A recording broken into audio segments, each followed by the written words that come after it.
چکی تھی کہ بقیہ سب قریش جو ہیں وہ حضور کے خلاف جو ہیں سخت غیظ اور غضب کے اندر مبتلا تھے، لیکن چونکہ حضور کے چچا ابو طالب یہ خاندان بنی ہاشم کے سردار تھے اور انہیں ذاتی محبت تھی، وہ چاہے ایمان نہیں لائے حضور پر صلی اللہ علیہ وسلم، لیکن ذاتی محبت انہیں اتنی تھی کہ انہوں نے آخری وقت تک سپورٹ کیا ہے۔ اور قبائلی زندگی میں یہ ہوتا ہے کہ اگر کہیں کسی ایک خاندان کے کسی فرد کے اوپر کوئی ہاتھ اٹھایا جائے تو پھر وہ خاندان انتقام لیتا ہے۔ اس کا مطلب یہ ہوتا کہ وہ حضور کے خلاف وہ کوئی اقدام کرتے ہیں تو گویا کہ ان فائٹنگ شروع ہو جائے گی، داخلی خانہ جنگی شروع ہو جائے گی بنو ہاشم کی ان لوگوں کے خلاف کہ جو حضور کو کوئی غضب پہنچائیں، نقصان پہنچائیں۔ یہ تحفظ ملا ہوا تھا محمد رسول اللہ صلی اللہ علیہ وسلم کو اللہ تعالیٰ کی طرف سے۔ اگر خدا نہ خواستہ ابو لہب ہوتا اس سردار تو کبھی کا حضور کے خلاف کوئی نہ کوئی اقدام وہ کر چکے ہوتے، لیکن چونکہ خاندان بنی ہاشم کی سرداری اس وقت تھی ابو طالب کے پاس، اور انہیں دلچسپی تھی اور محبت تھی، شفقت تھی حضور کے ساتھ، بلکہ کچھ عرصہ جو ہے حضور ان کے سائے عاطفت کے اندر انہوں نے گزارا بھی تھا۔ اس وجہ سے تو یہ نقشہ دکھایا جا رہا ہے کہ آج قریش کے مقابلے میں جس طریقے سے کہ بنو ہاشم کی سپورٹ اور حفاظت جو ہے وہ حضور کے لیے اللہ تعالیٰ نے اسے قلعہ بنا دیا ہے، یہی معاملہ اس وقت تھا کہ حضرت شعیب کا بھی خاندان ان کا پشت بنا تھا۔ وَلَوْلَا رَحْتُكَ، اگر تمہارا خاندان تمہارا پشت بنا نہ ہوتا اور تمہارا ساتھ نہ دے رہا ہوتا، لَرَجَمْنَاكَ، ہم کبھی کہ تمہیں سنسار کر چکے ہوتے۔ وَمَا أَنْتَ عَلَيْنَا بِعَزِيزٍ، اور ذاتی طور پر تم ہم پر کوئی بھاری نہیں ہو، تو تمہاری کوئی حیثیت نہیں ہے۔ قَالَ يَا قَوْمِ رَحْتِي أَعَزُّ عَلَيْكُم مِّنَ اللَّهِ، انہوں نے کہا اے میری قوم کے لوگوں، کیا میرا یہ خاندان تم پر زیادہ بھاری ہے اللہ سے؟ میرا پشت بنا تو حقیقتاً اللہ ہے، تم اللہ سے نہیں ڈرتے، میرے خاندان سے ڈرتے ہو۔ اَرَحْتِي أَعَزُّ عَلَيْكُم مِّنَ اللَّهِ وَاتَّخَذْتُمُوهُمْ وَرَاءَكُمْ ظِهْرِيًّا، اللہ کو تو تم نے اپنی پیٹھوں کے پیچھے پھینکا ہوا ہے، بلایا ہوا ہے۔ یہ بھی بہت ہی اہم نفسیاتی نکتہ ہے۔ ہوتا یہ ہے کہ ہم دنیا میں ایسے مگن رہتے ہیں کہ اللہ کو ماننے کا عقیدہ تو ہے لیکن اللہ مستحضر نہیں رہتا، یاد نہیں رہتا۔ یہ ہمارا پورا دنیا کا کاروبار چل رہا ہے، کاز اینڈ ایفیکٹ، علل ہیں، اسباب ہیں، ان کے نتائج نکل جاتے ہیں۔ تو جو کاز اینڈ ایفیکٹ کا جو سلسلہ چل رہا ہے ہم اس میں اتنے گم ہوتے ہیں کہ مسبب الاسباب جو ہے وہ نگاہوں کے سامنے رہتا ہی نہیں۔ یا یہ کہ ہم اپنے کاموں میں اتنے مشغول ہیں، اپنے کام و دہن کی لذت جو ہے وہی ہمیں جو ہے کوئی مرصد نہیں لینے دیتی، یا یہ کہ بنیادی ضروریات جو ہے وہی ہمیں جو ہے اب کوئی فارغ نہیں ہونے دیتی، لہذا ہم گم ہو جاتے ہیں۔ کافر کی یہ پہچان کہ آفاق میں گم ہے، اور مومن کی یہ پہچان کہ گم اس میں ہے آفاق۔ لیکن یہ کافر کا معاملہ کیا ہوتا ہے؟ اللہ کو مانتے تو وہ بھی تھے، مانتے تھے مشرکین مکہ بھی، مانتے تو سب تھے اللہ کو، لیکن یہ کہ اللہ کو تو انہوں نے اوجھل کیا ہوا تھا، آنکھ اوجھل پہاڑ اوجھل۔ تم اللہ سے نہیں ڈرتے، میرے خاندان سے ڈرتے ہو۔ وَاتَّخَذْتُمُوهُ وَرَاءَكُمْ ظِهْرِيًّا، اللہ کو تو تم نے اپنی پیٹھوں کے پیچھے پھینکا ہوا ہے، یعنی اسے تو نسیہ منسیہ کیا ہوا ہے، اس کی طرف تمہارا ذہن ہی نہیں ہے۔ ان ربی بما تعملون محیط، جبکہ میرا رب جو کچھ کہ تم کر رہے ہو اس کا احاطہ کیے ہوئے، تمہارا گھیراؤ کیے ہوئے اللہ، تم اس کی گرفت سے نکل کر نہیں جا سکتے۔ وَيَا قَوْمِ اعْمَلُوا عَلَىٰ مَكَانَتِكُمْ إِنِّي عَامِلٌ، اور اے میری قوم کے لوگوں کرو جو کچھ کر سکتے ہو اپنی جگہ پر، میرے خلاف جو کر سکتے ہو، جو ریشہ دوانیاں کر سکتے ہو، جو اقدام کر سکتے ہو۔ یہ چیلنجنگ انداز جو ہے ان آخری صورتوں میں آپ کو نظر آ رہا ہے، سورہ نام سے چلا آ رہا ہے، اس لیے کہ وہ کشاکش جو تھی حق و باطل کی وہ اس انتہا کو پہنچ چکی تھی کہ اب حضور صلی اللہ علیہ وسلم کی طبیعت کے اندر بھی وہ بیزاری پیدا ہو چکی تھی۔ اب جو کچھ تم کر سکتے ہو کر لو، انی عامل، اپنا سا جو میں کر سکتا ہوں میں کر رہا ہوں، جو کوشش مجھ سے بن آ رہی ہے میں کر رہا ہوں۔ سوف تعلمون، ان قریب تم جان لو گے، من یاتی ہے عذاب یخزیہ ہے، کون ہے وہ جس پر وہ عذاب آئے گا جو اسے رسوا کر دے گا، ومن ہوا کاذب، اور کون ہے وہ جو جھوٹا ہے، میں جھوٹا ہوں یا تم جھوٹے ہو۔ وارتقبوا انی معکم رقیب، تاکتے رہو، انتظار کرو، میں بھی تمہارے ساتھ اب تاک رہا ہوں، منتظر ہوں۔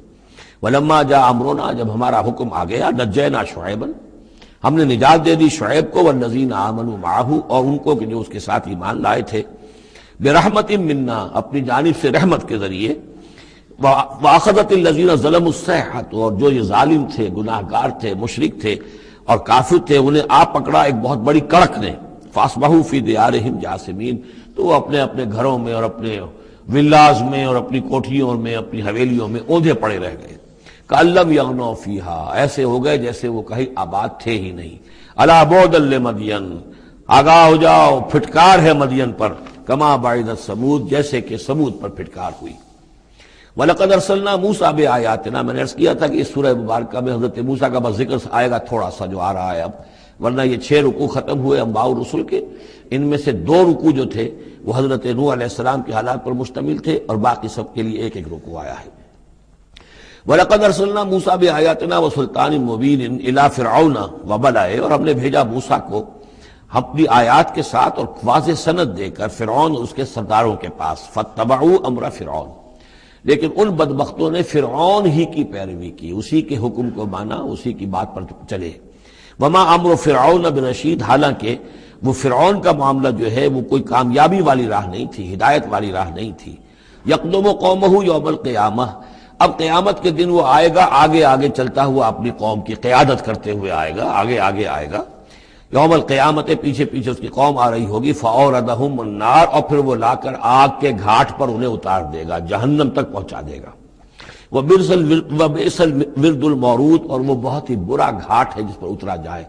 جیسے کوئی پانی پینے کے لیے جانور آتے ہیں، ان کا کوئی سردار جو ہے وہ آگے آگے آ رہا ہو، سب گھاٹ پر وہ اپنے پھر پورے قافلے کو لے آتا ہے، اسی طریقے سے یہ جہنم کے گھاٹ پر، اس آگ کے گھاٹ پر لا اتارے گا فرعون اپنی قوم کو۔ وَأُتْبِعُوا فِي هَٰذِهِ لَعْنَةً، اور اس دنیا میں بھی ان پر لعنت جو ہے ان کے پیچھے لگا دی گئی۔ وَيَوْمَ الْقِيَامَةِ، اور قیامت کے دن بھی، بِئْسَ الرِّفْدُ الْمَرْفُودُ، برا ہے وہ انعام جو ان کو ملنے والا ہے۔ ذَلِكَ مِنْ أَنبَاءِ الْقُرَىٰ، یہ ہیں ان بڑی بڑی بستیوں اور بڑے ملکوں کے اہم خبریں، نَقُصُّهَا عَلَيْكَ، جو کہ ہم آپ کو سنا رہے ہیں، بیان کر رہے ہیں آپ پر۔ منہا قائم و حسید، ان میں سے ایسی بھی ہیں جو ابھی قائم ہیں، موجود ہیں، اور ایسی بھی ہیں کہ جو بالکل ختم ہو گئی، معدوم ہو گئی۔ حسید کا لفظ اصل میں آتا ہے کھیتی کے لیے، جبکہ فصل کاٹ دی جائے، فصل کٹ گئی ہو تو جو منظر نظر آتا ہے وہاں پر جو ویرانی ہوتی ہے۔ تو بعض مقامات تو ایسے ہیں جہاں یہ قومیں آباد تھیں تو اب ان کا نام و نشان تک نہیں رہا، جیسے کہ قوم عاد کہاں تھی، اب ان کا نام و نشان نہیں، اگرچہ ابھی حال ہی میں سیٹلائٹ کے ذریعے سے ان کا جو شہر ہے اور شداد کی جو جنت تھی اس کے آثار مل گئے ہیں، لیکن یہ کہ وہ زیر زمین ہے، سطح زمین کے اوپر ان کا کوئی نام و نشان نہیں۔ لیکن یہ کہ جیسے سمود کے مسکن جو ہے وہ بھی موجود ہیں، منہا قائم و حسید۔ وما ظلمناہم ولکن ظلموا انفسہم، اور ہم نے ان پر کوئی ظلم نہیں کیا، انہوں نے اپنی جانوں پر خود ظلم اٹھایا۔ فما اغنت عنہم آلہتہم التی یدعون من دون اللہ، تو کچھ کام نہ آ سکے اور کچھ بچا نہ سکے انہیں ان کے وہ آلہہ، وہ معبود کہ جنہیں وہ پکارا کرتے تھے اللہ کے سوا، من شیء، کچھ بھی۔ لما جاء امر ربک، جب تیرے رب کا حکم آ گیا۔ وما زادوہم غیر تتبیب، اور انہوں نے کچھ اضافہ نہیں کیا ان کے حق میں مگر تباہی اور بربادی کا۔ وَكَذَلِكَ أَخْذُ رَبِّكَ إِذَا أَخَذَ الْقُرَىٰ، اور ایسے ہی ہوتی ہے پکڑ آپ کے رب کی اے نبی جب وہ پکڑتا ہے بستیوں کو، وَهِيَ ظَالِمَةٌ، جبکہ وہ ظالم ہوتی ہیں، گناہ گار ہوتی ہیں، ان میں گناہ کا اور معصیت کا عام چلن ہو جاتا ہے۔ إِنَّ أَخْذَهُ عَلِيمٌ شَدِيدٌ، یقیناً اس کی پکڑ جو ہے وہ بڑی دردناک بھی ہے، بڑی سخت ہے، جیسے کہ آخری پارے میں إِنَّ بَطْشَ رَبِّكَ لَشَدِيدٌ ان فی ذلک لآیۃ لمن خاف عذاب الآخرہ، یقیناً اس میں نشانی ہے ان کے لیے کہ جو آخرت کے عذاب سے ڈرتے ہوں۔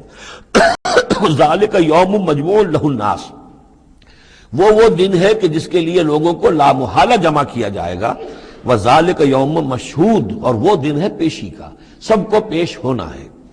وما نؤخرہ الی اجل معدود، اور ہم اسے ایک وقت معین تک کے لیے مؤخر کیے ہوئے ہیں، ایک وقت معین ہے اس کا، معدود ہے، گنتی کی گئی ہے اس کی، یہ نہیں ہے کہ کبھی نہیں آئے گا، آئے گا وہ دن۔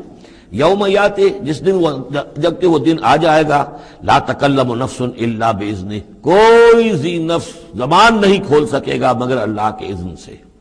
فمنہم شقی و سعید، تو انسانوں میں سے شقی بھی ہوں گے، بدبخت بھی ہوں گے، سعید بھی ہوں گے، نیک بخت ہوں گے۔ فاما الذین شقوا، تو وہ لوگ کہ جو بدبخت ہیں، ففی النار لہم فیہا زفیر و شہیق، وہ آگ میں ہوں گے جس میں ان کو وہاں چیخنا چلانا ہے، دھارنا ہے اپنے درد سے، کرب سے۔ خالدین فیہا، اس میں وہ ہمیشہ ہمیش رہیں گے۔ ما دامت السماوات والارض، جب تک کہ رہے آسمان اور زمین، الا ما شاء ربک، سوائے اس کے کہ جو چاہے تیرا رب۔ یہ ذرا مشکلات القرآن میں سے یہ مقام ہے، یہ واحد مقام ہے کہ جہاں خالدین فیہا ابدا یا خالدین فیہا، اس میں کچھ استثناءات بھی آئی ہیں کہ کب تک یہ رہے گا، جہنم کب تک رہے گی، ما دامت السماوات والارض، جب تک آسمان اور زمین رہیں۔